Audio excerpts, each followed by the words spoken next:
So I just finished with today's call on the Princess Trust vlogging course, and I'm feeling a little bit down. And I'm feeling down because my dog's been laid here at the end of the sofa this whole time, and she wouldn't come over for a cuddle. She's got no interest in me. Look, she's not even getting up now. Was there something I said, Will? Oh dear.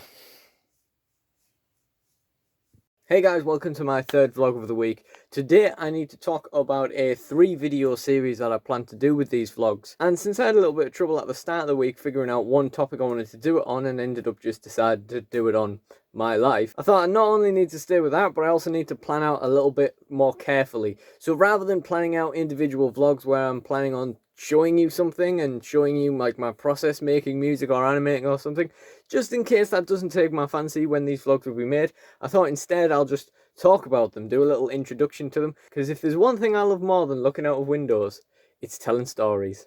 Do you ever watch that TV show, Story Maker? I think it had Danny John Jules in it, and he put loads of stuff into like a machine and a storybook came out.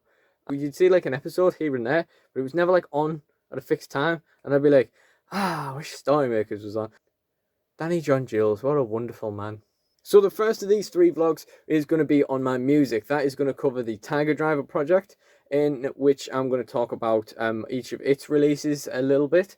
So Idea, Imagine, Bad Dreams, Haunt Me, I'm Coming Home, all of those. I'm going to get a general overview. Then I'm going to talk a little bit more in depth about my first 4-track demo, which is called Wait in Silence. Going to talk about each of the tracks, creative inspiration, and sort of the recording process and stuff like that, what the demo represents, get a little bit of a background into that really. The second thing I want to talk about is my stop motion animations. Now I primarily make these on wrestling because I have another idea for a sort of general show that the story ideas have just never came for, so I've never got around to doing that, but I will talk about that as well. So I'm going to be talking about the wrestling fed I've been working on over the years, and Junkbox, which is my other idea, which would just incorporate a number of like action figures and stuff from different universes, telling a sort of story where they sort of know that they're toys, but they still think it's real. Kind of like Buzz Lightyear at the start of Toy Story, but he still thinks he's a toy. He just thinks the Starfleet stuff is real as well.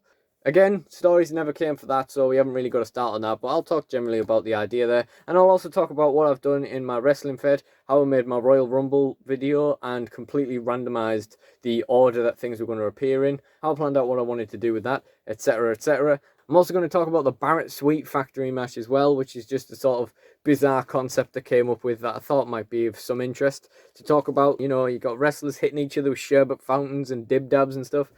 It was weird. It was manic. I absolutely loved it. Really enjoyed making that.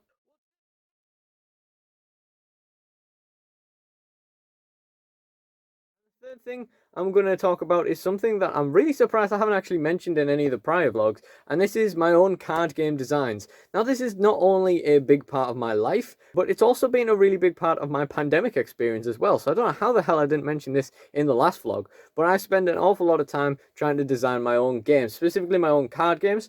So in that video, I'll be talking about a number of games, including the Great Armageddon, which is a World War One card game which attempts to sort of reflect historical accuracy while also simulating the war of attrition. It's very interesting. It's been a very long road. I've been working on that for 7 or 8 years. I was really hoping to put that into production this year, but I wasn't to know that COVID and lack of motivation were going to strike. But what I have done is look into a number of things that slowed the process down before all of this happened and attempted to fix those instead. So that's something I can talk about. I'm also going to talk about other games that I've been working on this year, and I'm also going to talk about how I've drawn inspiration from things that I made when I was a kid, from trying to design my own card games when I was a kid, just stealing these ideas from childhood self. Because the best place to draw inspiration from is yourself. I try and adapt all of my ideas from when I was a kid into things that I can still use now. That does mean I have a lot more ideas to finish off, but it also means that I have a lot more cool stuff to work on, I think. So that's really pretty cool. So that's going to be my 3-part series: music, animation, and game design. That being said, that's all from me for today. Thank you for watching this vlog, and goodbye.